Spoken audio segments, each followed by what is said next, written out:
ನಮಸ್ಕಾರ, ಈ ನ್ಯೂಸ್ ಟಿವಿಗೆ ಸ್ವಾಗತ. ನಾನು ಶ್ರಾವಣಿ. ಮೊದಲಿಗೆ ಹೆಡ್ಲೈನ್ಸ್. ಬುಲೆರೋ ವಾಹನ ಆಟೋಗೆ ಡಿಕ್ಕಿ, 10 ಜನರಿಗೆ ಗಾಯ. ಶವ ಸಂಸ್ಕಾರ ಮುಗಿಸಿಕೊಂಡು ಬರುವ ವೇಳೆ ಅವಘಡ. ಸರ್ಕಾರದ ವಿವಿಧ ಯೋಜನೆಗಳ ಸವಲತ್ತುಗಳನ್ನು ವಿಕಲಚೇತನ ಫಲಾನುಭವಿಗಳು ಸದುಪಯೋಗ ಪಡಿಸಿಕೊಳ್ಳಬೇಕು. ಶಾಸಕ ಪ್ರದೀಪ್ ಈಶ್ವರ್. ಸೋಂಪುರ ತ್ಯಾಮಗೊಂಡ್ಲು ಕೈಗಾರಿಕಾ ಪ್ರದೇಶಕ್ಕೆ ಸಂಸದ ಡಾಕ್ಟರ್ ಮಂಜುನಾಥ್, ಡಾಕ್ಟರ್ ಸುಧಾಕರ್ ಭೇಟಿ. ಕೈಗಾರಿಕಾ ಪ್ರದೇಶದ ರೈತರಿಗೆ ಅನ್ಯಾಯವಾಗಲು ಬಿಡಲ್ಲ. ನಾಡ ಬಾಂಬ್ ತಯಾರಿಸುವ ವೇಳೆ ಸ್ಫೋಟ, ಮಗ ಸಾವು, ತಂದೆಗೆ ತೀವ್ರ ಗಾಯ. ಸ್ಫೋಟಕ್ಕೆ ಮನೆಯ ಮೇಲ್ಛಾವಣಿ ಛಿದ್ರ. ಕೇಂದ್ರ 16ನೇ ಹಣಕಾಸು ಆಯೋಗದ ತಂಡ ದೇವನಹಳ್ಳಿ ಜಾಲಿಗೆ ಪಂಚಾಯತಿಗೆ ಭೇಟಿ. ಅಭಿವೃದ್ಧಿ ಕಾಮಗಾರಿ ವ್ಯವಸ್ಥಿತ ಅನುಷ್ಠಾನಕ್ಕೆ ಅಧಿಕಾರಿಗಳು ಮೆಚ್ಚುಗೆ.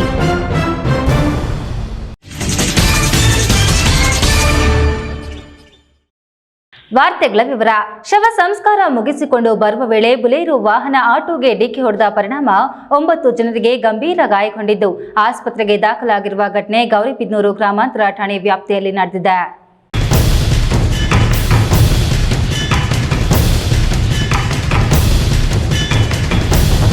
ಅಪಘಾತದಲ್ಲಿ ಗಾಯಗೊಂಡವರನ್ನ ಗೌರಿಬಿದನೂರು ತಾಲೂಕಿನ ಡಿಪಾಳ್ಯ ಹೋಬಳಿಯ ವೆಂಕಟಪುರ ಗ್ರಾಮದ ಮೂಲದವರು ಅಂತ ತಿಳಿದು ಬಂದಿದ್ದು, ಗ್ರಾಮದ ಗಂಗಾಧರಪ್ಪ ಅವರ ಸಹೋದರಿ ಆಂಧ್ರಪ್ರದೇಶದ ಲೇಪಾಕ್ಷಿ ಬಳಿ ತೀರ್ಕೊಂಡಿದ್ದರಿಂದ ಒಟ್ಟು 9 ಜನ ಸೇರಿದಂತೆ ಆಟೋ ಚಾಲಕ ಸೇರಿ ಲೇಪಾಕ್ಷಿಗೆ ಹೋಗಿ ಶವಸಂಸ್ಕಾರ ಮುಗಿಸಿಕೊಂಡು ಗುರುವಾರ ಸಂಜೆ ವಾಪಸ್ ಬರುವ ವೇಳೆ ಅಪಘಾತ ನಡೆದಿದೆ. ಗೌರಿಬಿದನೂರು ಕಡೆಯಿಂದ ಆಟೋದಲ್ಲಿ ಲೇಪಾಕ್ಷಿಯಿಂದ ವಾಪಸ್ ವೆಂಕಟಾಪುರ ಗ್ರಾಮಕ್ಕೆ ಬರುತ್ತಿದ್ದಾಗ ಡಿಪಾಳ್ಯ ಕ್ರಾಸ್ನಿಂದ ಡಿಪಾಳ್ಯಕ್ಕೆ ಹೋಗುವ ರಸ್ತೆಯಲ್ಲಿ ಬೊಲೆರೋ ವಾಹನದ ಚಾಲಕ ಅತಿಯಾದ ವೇಗದಿಂದ ಬಂದು ಆಟೋಗೆ ಹಿಂಬದಿಯಲ್ಲಿ ಡಿಕ್ಕಿ ಹೊಡೆದ ಪರಿಣಾಮ ಆಟೋದಲ್ಲಿ ಪ್ರಯಾಣಿಸುತ್ತಿದ್ದ ಗಂಗಾಧರಪ್ಪ ಮತ್ತು ಅವರ ಕುಟುಂಬದ 7 ಜನರಿಗೆ ಹಾಗೂ ಆಟೋ ಚಾಲಕನಿಗೆ ಗಂಭೀರ ಗಾಯಗಳಾಗಿದೆ. ಇನ್ನು ಅಪಘಾತ ಮಾಡಿದ ನಂತರ ಬೊಲೆರೋ ವಾಹನದ ಚಾಲಕ ಸ್ಥಳದಿಂದ ಎಸ್ಕೇಪ್ ಆಗಿದ್ದಾನೆ. ಘಟನೆಗೆ ಸಂಬಂಧಿಸಿದಂತೆ ಗಾಯಾಳುಗಳನ್ನು ಗೌರಿಬಿದನೂರು ಆಸ್ಪತ್ರೆಗೆ ರವಾನಿಸಿ ಪ್ರಥಮ ಚಿಕಿತ್ಸೆಯನ್ನು ನೀಡಿ ಹೆಚ್ಚಿನ ಚಿಕಿತ್ಸೆಗಾಗಿ 6 ಜನರನ್ನ ಬೆಂಗಳೂರಿನ ವಿಕ್ಟೋರಿಯಾ ಆಸ್ಪತ್ರೆಗೆ ರವಾನಿಸಿದ್ದು ಉಳಿದ 4 ಜನರಿಗೆ ಗೌರಿಬಿದನೂರಿನ ಸಾರ್ವಜನಿಕ ಆಸ್ಪತ್ರೆಯಲ್ಲಿ ಚಿಕಿತ್ಸೆ ನೀಡಲಾಗುತ್ತಿದೆ. ಇನ್ನು ಪ್ರಕರಣಕ್ಕೆ ಸಂಬಂಧಿಸಿದಂತೆ ಗೌರಿಬಿದನೂರಿನ ಗ್ರಾಮಾಂತರ ಠಾಣೆಯ ಪೊಲೀಸರು ಸ್ಥಳಕ್ಕೆ ಭೇಟಿ ನೀಡಿ ಪರಿಶೀಲನೆಯನ್ನು ನಡೆಸಿದ್ದು ಬೊಲೆರೋ ಚಾಲಕನಿಗೆ ಬಲೆ ಬೀಸಿದ್ದಾರೆ. ಪ್ರದೀಪ್, ಈ ನ್ಯೂಸ್ ಟಿವಿ, ಗೌರಿಬಿದನೂರು. ವಿಕಲಚೇತನರು ಸೇರಿದಂತೆ ಸಮಾಜದ ದುರ್ಬಲರಿಗಾಗಿ ಸರ್ಕಾರ ಸಾಕಷ್ಟು ಯೋಜನೆಗಳನ್ನು ರೂಪಿಸಿದೆ. ಸರ್ಕಾರದ ವಿವಿಧ ಯೋಜನೆಗಳ ಸವಲತ್ತುಗಳನ್ನು ವಿಕಲಚೇತನ ಫಲಾನುಭವಿಗಳು ಸದುಪಯೋಗ ಪಡಿಸಿಕೊಳ್ಳಬೇಕು ಎಂದು ಶಾಸಕ ಪ್ರದೀಪ್ ಈಶ್ವರ್ ತಿಳಿಸಿದರು.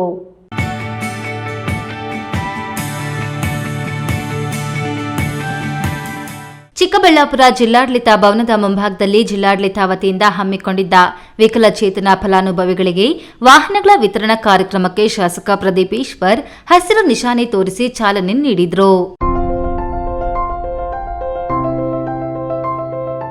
ಈ ವೇಳೆ ಮಾತನಾಡಿದ ಅವರು, ವಿಕಲಚೇತನರು ಸೇರಿದಂತೆ ಸಮಾಜದ ದುರ್ಬಲರಿಗಾಗಿ ಸರ್ಕಾರ ಸಾಕಷ್ಟು ಯೋಜನೆಗಳನ್ನು ರೂಪಿಸಿದೆ. ವಿಕಲಚೇತನರು ದೈಹಿಕವಾಗಿ ಕುಗ್ಗಿದ್ರೂ ಮಾನಸಿಕವಾಗಿ ಕುಗ್ಗದೆ ಸಬಲರಾಗಬೇಕು. ದ್ವಿಚಕ್ರ ವಾಹನ ಸೌಲಭ್ಯ ಪಡೆಯುವ ದೈಹಿಕ ವಿಕಲಚೇತನರು 75% ಹೆಚ್ಚಿನ ದೈಹಿಕ ವಿಕಲಚೇತನರಾಗಿರಬೇಕು. ಅರ್ಹ ವಿಕಲಚೇತನ ವ್ಯಕ್ತಿಗಳು ಭಾರತದ ಪ್ರಜೆಯಾಗಿದ್ದು ಕರ್ನಾಟಕದಲ್ಲಿ ಕನಿಷ್ಠ 10 ವರ್ಷಗಳು ವಾಸವಾಗಿರಬೇಕು. 20 ರಿಂದ 60 ವಯೋಮಾನದ ತೀವ್ರತರನಾದ ದೈಹಿಕ ವಿಕಲಚೇತನರಿಗೆ ಈ ಅವಕಾಶ ಕಲ್ಪಿಸಲಾಗುವುದು. ಜೀವಿತಾವಧಿಯಲ್ಲಿ 1 ಬಾರಿಗೆ ಮಾತ್ರ ಪಡೆಯಲು ಅರ್ಹರಾಗಿರುತ್ತಾರೆ ಎಂದರು. ಈ ಸಂದರ್ಭದಲ್ಲಿ 9 ವಿಕಲಚೇತನ ವ್ಯಕ್ತಿಗಳಿಗೆ ದ್ವಿಚಕ್ರ ವಾಹನ ಹೆಚ್ಚುವರಿ ಚಕ್ರಗಳನ್ನು ವಿತರಣೆ ಮಾಡಲಾಯಿತು. ಈ ಸಂದರ್ಭದಲ್ಲಿ ಜಿಲ್ಲಾ ಅಂಗವಿಕಲರ ಕಲ್ಯಾಣ ಅಧಿಕಾರಿ ಎನ್ಎಂ ಜಗದೀಶ್, ಮಹಿಳಾ ಮತ್ತು ಮಕ್ಕಳ ಅಭಿವೃದ್ಧಿ ಇಲಾಖೆ ಉಪನಿರ್ದೇಶಕ ವೆಂಕಟೇಶ್ ರೆಡ್ಡಿ, ಜಿಲ್ಲಾ ಪಂಚಾಯಿತಿ ಮಾಜಿ ಸದಸ್ಯರಾದ ಕೆ ಮುನೇಗೌಡ, ತಾಲೂಕು ಪಂಚಾಯಿತಿ ಕಾರ್ಯನಿರ್ವಹಣಾ ಅಧಿಕಾರಿ ಮಂಜುನಾಥ್ ಮತ್ತಿತರರು ಹಾಜರಿದ್ದರು. ಕ್ಯಾಮರಾಮನ್ ಅಂಬರೀಶ್ ಜೊತೆ ಕೆಎಸ್ ನಾರಾಯಣಸ್ವಾಮಿ, ಈ ನ್ಯೂಸ್ ಟಿವಿ, ಚಿಕ್ಕಬಳ್ಳಾಪುರ.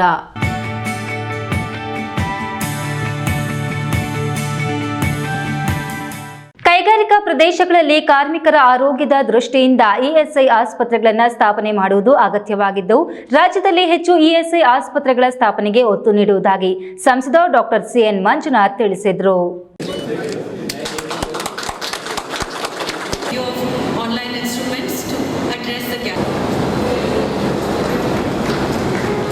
ಸಂಸದರಾದ ಡಾಕ್ಟರ್ ಸಿಎನ್ ಮಂಜುನಾಥ್ ಹಾಗೂ ಡಾಕ್ಟರ್ ಕೆ ಸುಧಾಕರ್ ಬೆಂಗಳೂರು ಗ್ರಾಮಾಂತರ ಜಿಲ್ಲೆಯ ನೆಲಮಂಗಲ ತಾಲೂಕಿನ ಸೋಂಪುರ ತ್ಯಾಮಗೊಂಡ್ಲು ಕೈಗಾರಿಕಾ ಪ್ರದೇಶದ online instrument India private limited ಉದ್ಘಾಟನೆಯಲ್ಲಿ ಪಾಲ್ಗೊಂಡಿದ್ದರು. Interactive flat panel display ಉತ್ಪಾದನಾ ಘಟಕವನ್ನು ಸುಮಾರು 3 ಎಕರೆಗಳಷ್ಟು ವಿಶಾಲವಾದ ಪ್ರದೇಶದಲ್ಲಿ ಹರಡಿರುವ ಈ ಅತ್ಯಾಧುನಿಕ ಉತ್ಪಾದನಾ ಘಟಕವು ಸೆಮಿ ರೋಬೋಟಿಕ್ ತಂತ್ರಜ್ಞಾನದಿಂದ ಕಾರ್ಯನಿರ್ವಹಿಸಲಿದ್ದು ಇಂಟರಾಕ್ಟಿವ್ ಫ್ಲಾಟ್ ಪ್ಯಾನಲ್ ಡಿಸ್ಪ್ಲೇಗಳನ್ನು ಉತ್ಪಾದಿಸುವ ಸಾಮರ್ಥ್ಯವನ್ನು ಹೊಂದಿದೆ. ಈ ವೇಳೆ ಮಾಧ್ಯಮಗಳೊಂದಿಗೆ ಮಾತನಾಡಿದ ಡಾಕ್ಟರ್ ಸಿಎನ್ ಮಂಜುನಾಥ್, ರಾಜಧಾನಿ ಹೊರವಲಯದ ಎಸ್ಟಿಆರ್ಆರ್ ರಸ್ತೆ ನಿರ್ಮಾಣದ ಬಗ್ಗೆ ಗಮನ ಹರಿಸುವೆ. ಈಗಾಗಲೇ ಭೂಮಿ ಸ್ವಾಧೀನವಾಗಿದೆ. ರೈತರಿಗೆ ಹಣ ಬಿಡುಗಡೆಯಾಗಬೇಕು. ಕೇಂದ್ರ ಭೂ ಸಾರಿಗೆ ಸಚಿವ ನಿತಿನ್ ಗಡ್ಕರಿ ಅವರ ಬಳಿ ಮಾತನಾಡಿ 45 ದಿನದಲ್ಲಿ ರೈತರಿಗೆ ಹಣ ಬಿಡುಗಡೆ ಮಾಡಿಸ್ತೇನೆ. ಕೈಗಾರಿಕಾ ಪ್ರದೇಶಗಳಿಗೆ ಇಎಸ್ಐ ಆಸ್ಪತ್ರೆ ನಿರ್ಮಾಣವಾಗಬೇಕು. ಕೈಗಾರಿಕಾ ಪ್ರದೇಶಗಳಿಗೆ ಇಎಸ್ಐ ಆಸ್ಪತ್ರೆ ಅವಶ್ಯಕತೆ ಹೆಚ್ಚಿದೆ. ಈಗಾಗಲೇ ಚೆನ್ನೈ ಕೇಂದ್ರ ಸರ್ಕಾರಿ ನಿವೃತ್ತ ಕಾರ್ಮಿಕರಿಗೆ ಆರೋಗ್ಯ ಯೋಜನೆ ಉತ್ತಮವಾಗಿದೆ. ರಾಜ್ಯದಲ್ಲೂ ಆಸ್ಪತ್ರೆಗಳನ್ನು ಹೆಚ್ಚಿಸುವ ಬಗ್ಗೆ ಕೇಂದ್ರ ಆರೋಗ್ಯ ಸಚಿವರೊಂದಿಗೆ ಚರ್ಚಿಸುವೆ.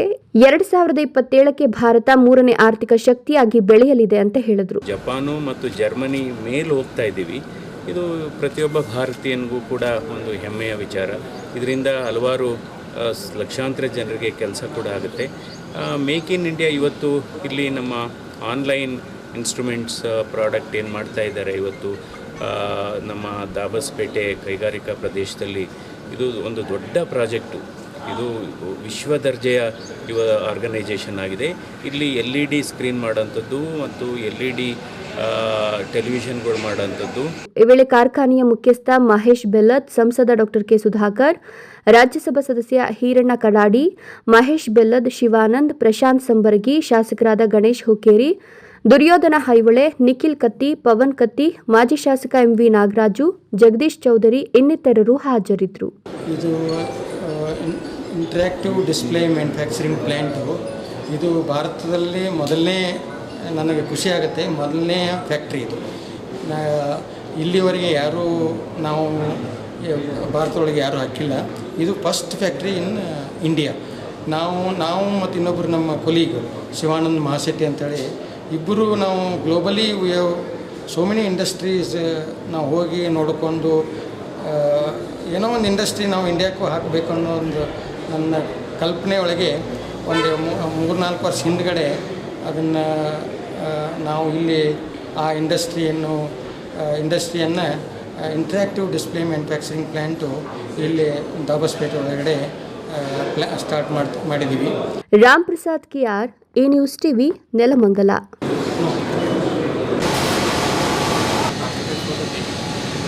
ಇದೀಗ ವಿರಾಮದ ನಂತರ ಎ ನ್ಯೂಸ್ ಟಿವಿ ಮುಂದುವರಿಯುತ್ತದೆ. ಭಾರತದ ಪ್ರತಿಷ್ಠಿತ ದ್ವಿಚಕ್ರ ವಾಹನಗಳಲ್ಲಿ ಒಂದಾದ ಹೀರೋ ಬೈಕ್ಗಳು ಚಿಕ್ಕಬಳ್ಳಾಪುರ ಜಿಲ್ಲೆಯಲ್ಲಿ ಲಭ್ಯ. ಉದ್ಯಮಿ ಅಧಿಕೃತ ಡೀಲರ್ ಲಕ್ಷ್ಮೀನಾರಾಯಣ್ ಸಾರಥ್ಯದಲ್ಲಿ ಆರಂಭವಾಗಿರುವ ಶೋರೂಮ್ ಹಲವು ವೈಶಿಷ್ಟ್ಯತೆಗಳಿಂದ ಕೂಡಿದೆ. ಹೀರೋ ಕಂಪನಿಯ ಬೈಕ್ಗಳ ಅಧಿಕೃತ ಮಾರಾಟಗಾರರು ಮತ್ತು ಸರ್ವಿಸ್ ಸೆಂಟರ್ ಸೇವೆಗಳು ಚಿಕ್ಕಬಳ್ಳಾಪುರದಲ್ಲಿ ಈಗ ಲಭ್ಯ. ವಿಳಾಸ ವಿಶಾಲ್ ಮಾರ್ಟ್ ಮುಂಭಾಗ, ಬೇಬಿ ರಸ್ತೆ, ಚಿಕ್ಕಬಳ್ಳಾಪುರ. ಈಗ ಒಂದು 4 ವರ್ಷದ ಕೆಳಗೆ ನನ್ನ ಗ್ಯಾಸ್ ಟ್ರಬಲ್ ಶುರು ಆಗಿತ್ತು. ಹೊಟ್ಟೆ ನೋವ, ಎದೆ ನೋವ, ಮಸಲ್ಸ್ ನೋವ ತಿಳ್ಕೊಳಕ್ 10 ಪರೀಕ್ಷೆಗಳು. ಒಂದಿನ ಟಿವಿ ನೋಡ್ತಾ ಇದ್ದೆ. ಹೊಟ್ಟೆಗೆ ಬರ್ತಕ್ಕಂಥ 180 ಸಮಸ್ಯೆಗಳಿಗೂ ರಾಮಬಾಣವಾಗಿ ಅಮೃತ ಬಿಂದು ಇದೆ. ನಾನು ಅಮೃತ ಬಿಂದು ತಗೊಳಕ್ ಶುರು ಮಾಡಿದಾಗಿಂದ ಆರಾಮಾಗಿದ್ದೀನಿ. ವಿರಾಮದ ನಂತರ ಈ ನ್ಯೂಸ್ ಟಿವಿಗೆ ಸ್ವಾಗತ.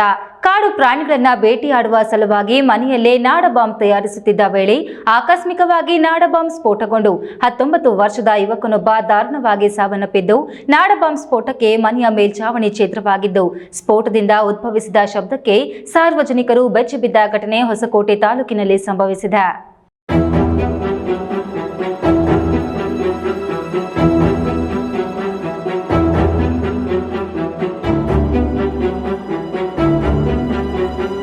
ಕಾಡು ಪ್ರಾಣಿಗಳನ್ನ ಬೇಟೆಯಾಡಲು ಮನೆಯಲ್ಲಿ ನಾಡ ಬಾಂಬ್ ತಯಾರಿಸಿ ನಾಡ ಬಾಂಬ್ಗೆ ದಾರ ಸುತ್ತುವಾಗ ಏಕಾಏಕಿ ನಾಡ ಬಾಂಬ್ ಸ್ಫೋಟಗೊಂಡಿದ್ದು, ಸ್ಫೋಟದ ರಭಸಕ್ಕೆ ಮೇಲ್ಛಾವಣಿ ಛಿದ್ರವಾಗಿದ್ದು 19 ವರ್ಷದ ಯುವಕ ಪವನ್ ಅನ್ಯಾಯವಾಗಿ ಬಲಿಯಾಗಿದ್ದಾನೆ.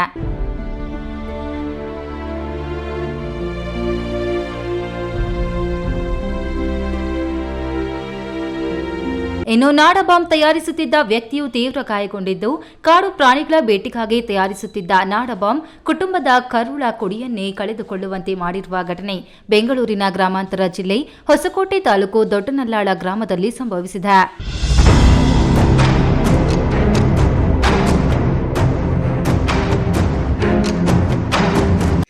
ಇಲ್ಲಿ ದೊಡ್ಡನಲ್ಲಾಳ ಗ್ರಾಮದಲ್ಲಿ ಒಂದು ಬ್ಲಾಸ್ಟ್ ಆಗಿದೆ ಅಂತ ಮಾಹಿತಿ ಬಂತು. ತಕ್ಷಣ ನಮ್ಮ ಇನ್ಸ್ಪೆಕ್ಟರ್ DSP ಅವರು ಸ್ಥಳಕ್ಕೆ ಭೇಟಿ ಕೊಟ್ಟಿದ್ದಾರೆ. ಮತ್ತು ಫೈರ್ ಆಗಿದೆ ಅಂತ ಹೇಳಿದರು. ಫೈರ್ ಫೋರ್ಸ್ ಅವರು ಬಂದಿದ್ದಾರೆ. ಒಂದು ಪರಿಶೀಲಿಸಿದ್ವಿ. ಪ್ರಾಥಮಿಕವಾಗಿ ಏನು ಕಂಡು ಬರ್ತದೆ ಅಂದರೆ ಬಹುಶಃ ಇದು ಈ ಕಾಡಂದಿ ಬೇಟೆಗೆ ಉಪಯೋಗಿಸುವಂಥ ಮದ್ದನ್ನು ಇಲ್ಲಿ ಮನೆಯಲ್ಲಿ ಫೈರ್ ಆಗಿದೆ, ಇದು ಬ್ಲಾಸ್ಟ್ ಆಗಿದೆ.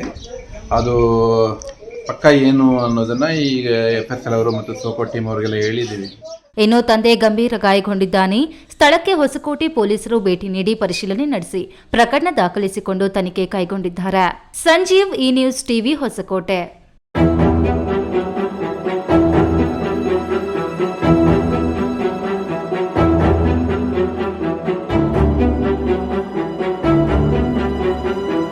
ಬೆಂಗಳೂರು ಗ್ರಾಮಾಂತರ ಜಿಲ್ಲೆ ದೇವನಹಳ್ಳಿ ತಾಲೂಕಿನ ಜಾಲಿಗೆ ಗ್ರಾಮ ಪಂಚಾಯಿತಿಗೆ ಕೇಂದ್ರ 16ನೇ ಹಣಕಾಸು ಆಯೋಗ ತಂಡ ಆಗಮಿಸಿ ಸ್ಥಳೀಯವಾಗಿ ಗ್ರಾಮ ಪಂಚಾಯತ್ ವ್ಯಾಪ್ತಿಯಲ್ಲಿ 15ನೇ ಹಣಕಾಸಿನ ಅಡಿಯಲ್ಲಿ ಆಗಿರುವ ವಸ್ತುಸ್ಥಿತಿ, ಬೇಡಿಕೆಗಳೇನು ಮತ್ತು 16ನೇ ಹಣಕಾಸು ನಿರ್ವಹಣೆ ಕುರಿತು ಮಾಹಿತಿ ಪಡೆಯಲು ತಂಡವು ಭೇಟಿ ನೀಡಿ ಗ್ರಾಮ ಪಂಚಾಯತ್ ವ್ಯಾಪ್ತಿಯಲ್ಲಿ ರಾಜ್ಯ ಮತ್ತು ಕೇಂದ್ರದ ಯೋಜನೆಗಳಲ್ಲಾದ ವಿವಿಧ ಅಭಿವೃದ್ಧಿ ಕಾಮಗಾರಿಗಳ ವೀಕ್ಷಣೆ ಮಾಡಿದರು.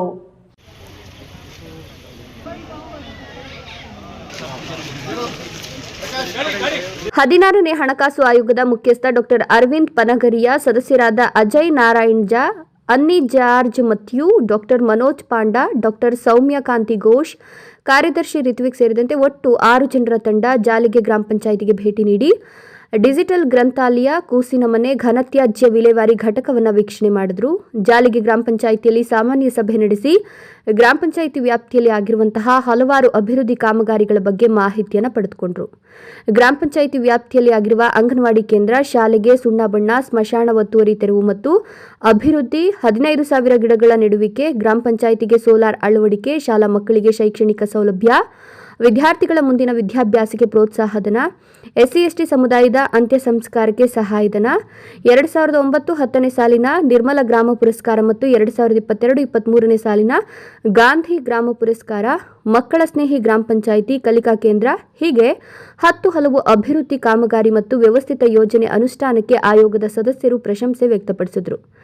ಜಾಲಿಗೆ ಗ್ರಾಮ ಪಂಚಾಯಿತಿ ಅಧ್ಯಕ್ಷ ಆನಂದ್ ಕುಮಾರ್ ಮಾತನಾಡಿ, ಹಣಕಾಸು ಆಯೋಗದಿಂದ ಜಾಲಿಗೆ ಗ್ರಾಮ ಪಂಚಾಯಿತಿಗೆ ತಂಡ ಆಗಮಿಸಿರುವುದು ಸಂತಸವನ್ನು ತಂದಿದೆ. ವಿವಿಧ ಅಭಿವೃದ್ಧಿ ಕಾಮಗಾರಿಗಳನ್ನು ವೀಕ್ಷಿಸಿದ್ದಾರೆ. ಜಾಲಿಗೆ ಗ್ರಾಮ ಪಂಚಾಯಿತಿ ವ್ಯಾಪ್ತಿಯಲ್ಲಿನ ಅಭಿವೃದ್ಧಿ ಮಾಡಿರುವ ಬಗ್ಗೆ ಸಂಪೂರ್ಣ ಮಾಹಿತಿಯನ್ನು ನೀಡಿದ್ದೇವೆ. ಹಣಕಾಸು ಆಯೋಗದಿಂದ ಅನುದಾನ ಹೆಚ್ಚಿಗೆ ನೀಡಿದರೆ ಗ್ರಾಮ ಪಂಚಾಯಿತಿಗಳು ಮತ್ತಷ್ಟು ಬಲಿಷ್ಠಗೊಳ್ಳಲಿದೆ ಅಂತ ಹೇಳಿದರು. ನಮ್ಮ ಪಂಚಾಯಿತಿಗೆ ಭೇಟಿ ನೀಡಿದರು. ಕೂಸಿನ ಮನೆ ವೀಕ್ಷಣೆ ಮಾಡೋದಕ್ಕೆ ಮತ್ತು ಗ್ರಂಥಾಲಯ ವೀಕ್ಷಣೆ ಮಾಡೋದಕ್ಕೆ ಮತ್ತು ಕಸಗಳ ಘಟನೆ ವೀಕ್ಷಣೆ ಮಾಡೋದಕ್ಕೆ ಮತ್ತು ಒಂದು 30 ನಿಮಿಷ ನಮ್ಮ ಸರ್ವ ಸದಸ್ಯರ ಸಭೆಯಲ್ಲಿ ಪಾಲ್ಗೊಂಡಿದ್ದರು. TDP ಮುಖಾಂತರ ನಮ್ಮ ಪಂಚಾಯತಿ ಅಭಿವೃದ್ಧಿ ಅಧಿಕಾರಿಗಳೆಲ್ಲ ಮಾಹಿತಿ ನೀಡಿದ್ದಾರೆ. ನಾವು ಅಭಿವೃದ್ಧಿ ಬಗ್ಗೆ ವಿಚಾರವನ್ನು ತಿಳಿಸಿದ್ವಿ. ನಮ್ಮ ಪಂಚಾಯಿತಿಯಲ್ಲಿ ಸ್ಮಶಾನ ಒತ್ತುವರಿ ಆಗಿದ್ದನ್ನು ತೆರವುಗೊಳಿಸಿದ್ವಿ. ಮತ್ತು CC ಕ್ಯಾಮ್ ಎಲ್ಲ ಹಳ್ಳಿಯಲ್ಲಿ CC ಕ್ಯಾಮ್ಗಳನ್ನು ಅಳವಡಿಸಿದ್ವಿ, ಸೋಲಾರ್ ಲೈಟ್ ಅಳವಡಿಸಿದ್ವಿ. ಈ ಸಂದರ್ಭದಲ್ಲಿ ರಾಜ್ಯ ಸರ್ಕಾರದ ಅಪರ ಮುಖ್ಯ ಕಾರ್ಯದರ್ಶಿ ಉಮಾ ಮಹಾದೇವನ್, ಜಿಲ್ಲಾ ಹಣಕಾಸು ಕಾರ್ಯದರ್ಶಿ PC ಜಾಫರ್, ಜಿಲ್ಲಾಧಿಕಾರಿ ಡಾಕ್ಟರ್ N ಶಿವಶಂಕರ್, ಜಿಲ್ಲಾ panchayat CO doctor KN Anuradha, ಜಿಲ್ಲಾ ಪೊಲೀಸ್ ವರಿಷ್ಠಾಧಿಕಾರಿ CK ಬಾಬಾ, ಜಿಲ್ಲಾ ಪಂಚಾಯತ್ ಉಪ ಕಾರ್ಯದರ್ಶಿ TK ರಮೇಶ್, ತಾಲೂಕು ಪಂಚಾಯತ್ EO ಶ್ರೀನಾಥ್ ಗೌಡ ಇನ್ನಿತರರು ಹಾಜರಿದ್ದರು. Hyder Sab, A news TV, Devanahalli.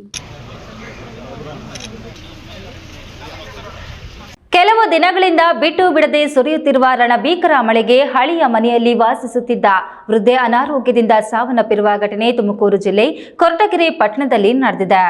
ಇತ್ತೀಚೆಗೆ ಬಿದ್ದ ರಣಭೀಕರ ಮಳೆ ಕೊರಟಗೆರೆ ಪಟ್ಟಣದ ಕನಕ ವೃತ್ತದಲ್ಲಿ ವಾಸವಿರುವ ವೃದ್ಧೆ 65 ವರ್ಷದ ಶಾರದಮ್ಮ ಮನೆಗೆ ನುಗ್ಗಿದೆ.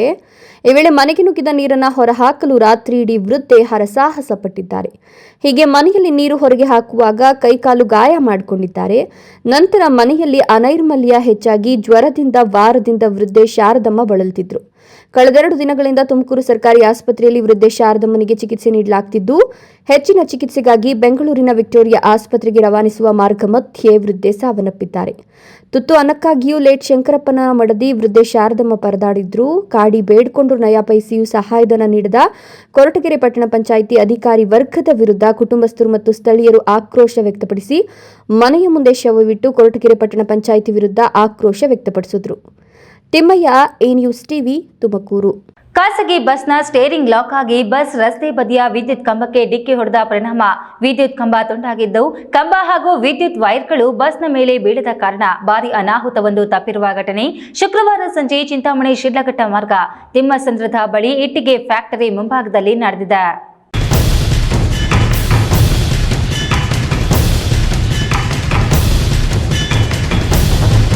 ಹಿಂದೂಪುರದಿಂದ ಶಿಡ್ಲಘಟ್ಟ ಮಾರ್ಗವಾಗಿ ಚಿಂತಾಮಣಿಗೆ ಬರುತ್ತಿದ್ದ ಕಲ್ಪವೃಕ್ಷ ಬಸ್ ಶುಕ್ರವಾರ ಸಂಜೆ ತಿಮ್ಮಸಂದ್ರ ಬಳಿಯ ಇಟ್ಟಿಗೆ ಫ್ಯಾಕ್ಟರಿ ಮುಂಭಾಗದಲ್ಲಿ ಬಸ್ನ ಸ್ಟೇರಿಂಗ್ ಲಾಕ್ ಆಗಿ ಚಾಲಕನ ನಿಯಂತ್ರಣ ತಪ್ಪಿ ರಸ್ತೆ ಬದಿಯಲ್ಲಿನ ವಿದ್ಯುತ್ ಕಂಬಕ್ಕೆ ಡಿಕ್ಕಿ ಹೊಡೆದು ರಸ್ತೆಯ ಬದಿಯ ಗುಂಡಿಗೆ ಉರುಳದೆ ಹಾಗೆ ಉಳಿದುಕೊಂಡಿದ್ದು, ಅದೃಷ್ಟವಶಾತ್ ಬಸ್ನಲ್ಲಿದ್ದ ಯಾರಿಗೂ ಕೂಡ ಯಾವುದೇ ರೀತಿಯ ತೊಂದರೆ ಆಗಿಲ್ಲ. ಇನ್ನು ಬಸ್ ವಿದ್ಯುತ್ ಕಂಬಕ್ಕೆ ಡಿಕ್ಕಿ ಹೊಡೆದ ಪರಿಣಾಮ ವಿದ್ಯುತ್ ಕಂಬ ಮುರಿದು ಬಿದ್ದಿದ್ದು, ವಿದ್ಯುತ್ ವೈರ್ಗಳು ಬಸ್ನ ಮೇಲೆ ಬೀಳದ ಕಾರಣ ಭಾರೀ ಅನಾಹುತವೊಂದು ತಪ್ಪಿದಂತಾಗಿದೆ.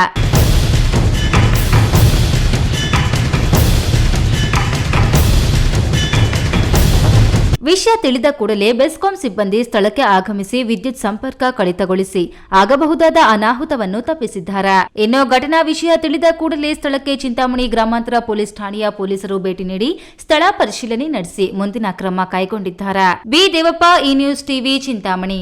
ಸಹಾಯಧನದಲ್ಲಿ ರೈತರಿಗೆ ವಿತರಿಸಬೇಕಾಗಿರುವ 15 ಲಕ್ಷ ರು ಮೌಲ್ಯದ ಯೂರಿಯಾ ರಸಗೊಬ್ಬರವನ್ನು ಹೊರ ರಾಜ್ಯಗಳಿಗೆ ಅಕ್ರಮ ಸಾಗಾಣಿಕೆ ಮಾಡುತ್ತಿದ್ದ ಲಾರಿಯನ್ನು ಖಚಿತ ಮಾಹಿತಿ ಮೇರೆಗೆ ಸಹಾಯಕ ಕೃಷಿ ನಿರ್ದೇಶಕರ ವಿಜಿಲೆನ್ಸ್ ಅಧಿಕಾರಿಗಳು ತಡೆದು ತಪಾಸಣೆ ನಡೆಸಿದಾಗ ಯೂರಿಯಾ ಅಕ್ರಮ ಸಾಗಾಣಿಕೆ ಕೃತ್ಯ ಬೆಳಕಿಗೆ ಬಂದಿದೆ.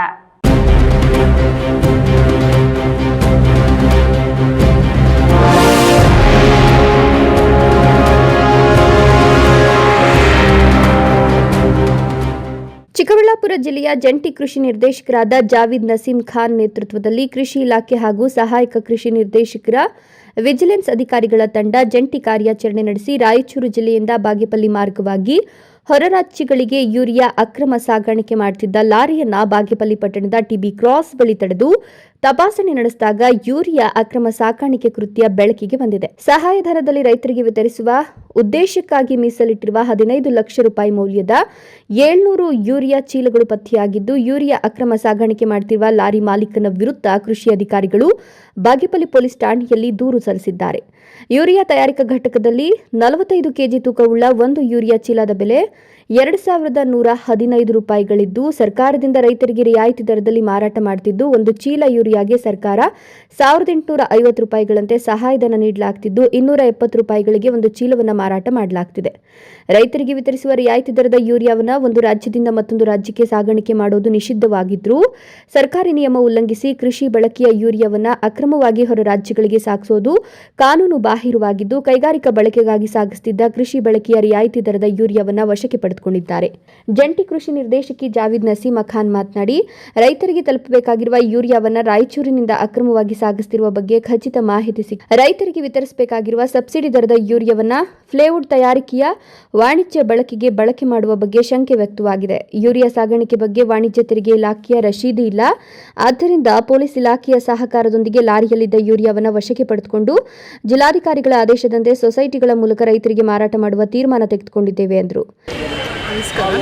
ಯೂರಿಯಾ ಗೊಬ್ಬರವನ್ನು ಇವತ್ತಿನ ದಿನ ನಾವು ಏನು ರಿಯಾಯಿತಿ ದರದಲ್ಲಿ ಸರ್ಕಾರದಿಂದ ರೈತರಿಗೆ ತಲುಪಬೇಕಾದ ಯೂರಿಯಾ ಅನಧಿಕೃತವಾಗಿ ಇದು ರಾಯಚೂರು ಜಿಲ್ಲೆಯಿಂದ ಬರ್ತಾ ಇದ್ದಿದ್ದನ್ನ ಲಾರಿಯನ್ನು ನಾವು ಒಂದು ಖಚಿತ ಮಾಹಿತಿ ಪಡ್ಕೊಂಡು ವಾಣಿಜ್ಯ ತೆರಿಗೆ ಇಲಾಖೆ ಮತ್ತು ಕೃಷಿ ಇಲಾಖೆ, ನಮ್ಮ ಇಲಾಖೆ ವಿಜಿಲೆನ್ಸ್ ತಂಡ ಇವರೆಲ್ಲರೂ ಸೇರಿಕೊಂಡು ಇವತ್ತಿನ ದಿನ ನಾವು ಇದು ಲಾರಿಯನ್ನು ವಶಪಡಿಸ್ಕೊಂಡಿದ್ದೀವಿ. ಈ ಸಂದರ್ಭದಲ್ಲಿ ಸಹಾಯಕ ಕೃಷಿ ನಿರ್ದೇಶಕಿ ಲಕ್ಷ್ಮಿ, ಸಹಾಯಕ ಕೃಷಿ ನಿರ್ದೇಶಕ ಕೆ ಪ್ರಮೋದ್ ಕುಮಾರ್, ಜಂಟಿ ಕೃಷಿ ನಿರ್ದೇಶಕರ ಕಚೇರಿಯ ತಾಂತ್ರಿಕ ಅಧಿಕಾರಿ Srinivas, police sub inspector Nagamma ಮತ್ತಿತರರು ಹಾಜರಿದ್ದರು. Subbu, A news TV, Bagepalli.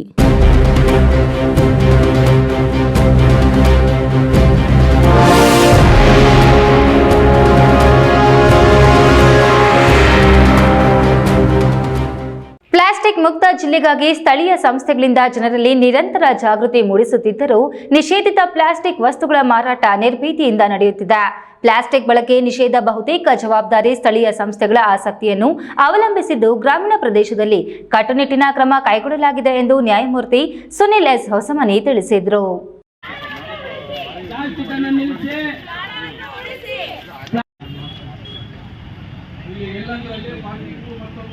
Restless development ಗ್ರಾಮ ವಿಕಾಸ ಜಿಲ್ಲಾ ಕಾನೂನು ಸೇವೆಗಳ ಪ್ರಾಧಿಕಾರ ಜಿಲ್ಲಾ ಮಾಲಿನ್ಯ ನಿಯಂತ್ರಣ ಮಂಡಳಿ ನಗರಸಭೆ ಮತ್ತು ಯಂಗ್ ಇಂಡಿಯಾ ಡೆವಲಪ್ಮೆಂಟ್ ಸೊಸೈಟಿ ವತಿಯಿಂದ ಕೋಲಾರ ನಗರದ ಹಳೆ ಬಸ್ ನಿಲ್ದಾಣದಲ್ಲಿ ಪ್ಲಾಸ್ಟಿಕ್ ಮುಕ್ತ ಜಿಲ್ಲೆಗಾಗಿ ಗ್ರೀನ್ ವಾರಿಯರ್ಸ್ ಅಭಿಯಾನಕ್ಕೆ ನ್ಯಾಯಮೂರ್ತಿ ಸುನಿಲ್ ಎಸ್ ಹೊಸಮನಿ ಚಾಲನೆ ನೀಡಿದರು.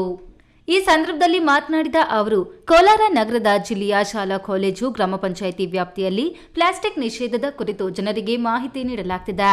ಪ್ಲಾಸ್ಟಿಕ್ ತ್ಯಾಜ್ಯ ಮುಕ್ತ ಜಿಲ್ಲೆಯಾಗಿಸಲು ಯಂಗ್ ಇಂಡಿಯಾ ಸಂಸ್ಥೆ ಪಣ ತೊಟ್ಟಿದೆ.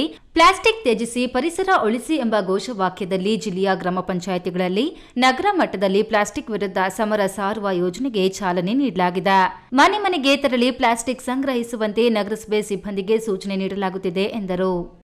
ರೈತರು ಇರ್ಬೋದು ಅಥವಾ ಮಕ್ಕಳಲ್ಲಿ ನಾನು ಕೇಳ್ಕೊಳ್ಳೋದಿಷ್ಟೇ, ನಿಮ್ಮ ಮನೆ ನಿಮ್ಮ ಶಾಲೆಗಳ ಒಂದು ಆವರಣದಲ್ಲಿ ನಿಮ್ಮ ಜನ್ಮ ದಿನಾಂಕದಂದು ಅಥವಾ ನಿಮ್ಮ ಜನ್ಮ ದಿವಸದಂದು ಒಂದೊಂದು ಗಿಡವನ್ನ ನೀವು ನೆಟ್ಟು ಬೆಳೆಸಿದ್ದಾದರೆ ನಮ್ಮ ಪರಿಸರವನ್ನ ಉಳಿಸಲಿಕ್ಕೆ ಸಾಧ್ಯವಾಗುತ್ತೆ ಅಂತ ಹೇಳಿ ನಮ್ಮ ಪ್ಲಾಸ್ಟಿಕ್ ಮುಕ್ತ ಕೋಲಾರ ಜಿಲ್ಲೆಯನ್ನಾಗಿ ನಾವು ಮಾಡಬೇಕು ಅಂತಂದರೆ ಈ ಒಂದು ಪ್ಲಾಸ್ಟಿಕ್ ಬಳಕೆಯನ್ನು ಕಡಿಮೆ ಮಾಡಬೇಕು.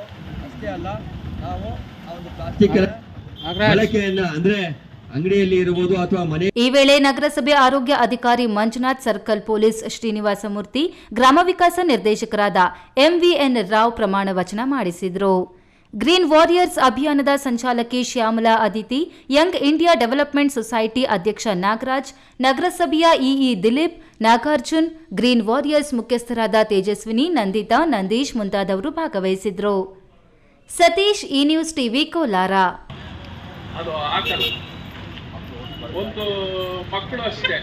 ಕಲಿಕಾ ಸಾಮರ್ಥ್ಯ ಹೆಚ್ಚಿಸಲು ದೈಹಿಕವಾಗಿ ಸದೃಢ ಬಹುಮುಖ್ಯ. ಹಾಗಾಗಿ ವಿದ್ಯಾರ್ಥಿಗಳು ವಿದ್ಯಾಭ್ಯಾಸದ ಜೊತೆಗೆ ಪಠ್ಯೇತರ ಚಟುವಟಿಕೆಗಳಲ್ಲಿ, ಕ್ರೀಡೆಗಳಲ್ಲಿ ಕೂಡ ಭಾಗವಹಿಸಬೇಕು. ಆಗ ಮಾತ್ರ ದೈಹಿಕವಾಗಿ ಸದೃಢರಾಗುವುದಲ್ಲದೆ ಮಾನಸಿಕವಾಗಿಯೂ ಸದೃಢರಾಗಿರಬಹುದೆಂದು ನಾಗಾರ್ಜುನ ಪದವಿ ಪೂರ್ವ ಕಾಲೇಜಿನ ಪ್ರಾಂಶುಪಾಲ ದುಪಾಟಿ ಮುರಳೀಧರ್ ಚೌಧರಿ ತಿಳಿಸಿದರು.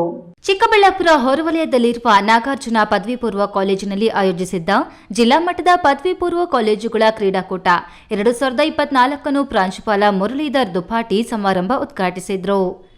ಈ ವೇಳೆ ಮಾತನಾಡಿದ ಅವರು, ನಿರಂತರವಾಗಿ ಕ್ರೀಡೆಗಳಲ್ಲಿ ಭಾಗವಹಿಸುವಿಕೆ ಮಾನಸಿಕ ಒತ್ತಡ ಕಡಿಮೆ ಮಾಡಲು ಸಹಕಾರಿಯಾಗುತ್ತದೆ.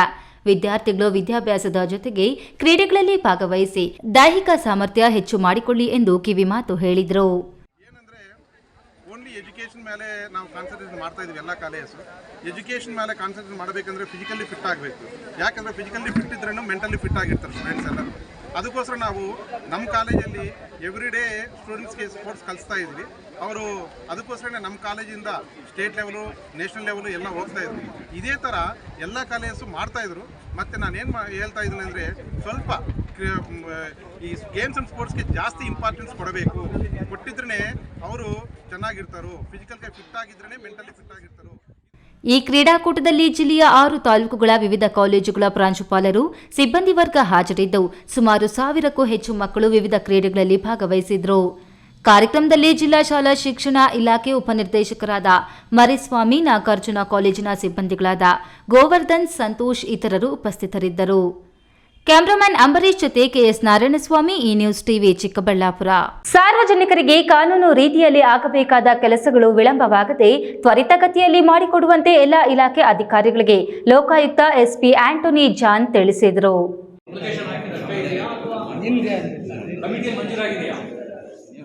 ಚಿಂತಾಮಣಿ ನಗರದ ತಾಲೂಕು ಪಂಚಾಯಿತಿ ಸಭಾಂಗಣದಲ್ಲಿ ಕರ್ನಾಟಕ ಲೋಕಾಯುಕ್ತ ವತಿಯಿಂದ ಹಮ್ಮಿಕೊಳ್ಳಲಾಗಿದ್ದ ಸಾರ್ವಜನಿಕ ಕುಂದುಕೊರತೆಗಳ ಅಹವಾಲು ಸ್ವೀಕರಿಸುವ ಸಭೆಯನ್ನು ಉದ್ದೇಶಿಸಿ ಲೋಕಾಯುಕ್ತ ಎಸ್ಪಿ ಆಂಟೋನಿ ಜಾನ್ ಮಾತನಾಡಿ, ಎಲ್ಲ ರೀತಿಯ ಸೌಲಭ್ಯಗಳನ್ನು ಅರ್ಹ ಫಲಾನುಭವಿಗಳಿಗೆ ವಿಳಂಬವಿಲ್ಲದೆ ದೊರಕಿಸಿಕೊಡಲು ಪಾರದರ್ಶಕವಾಗಿ ಕರ್ತವ್ಯ ನಿರ್ವಹಿಸಬೇಕು.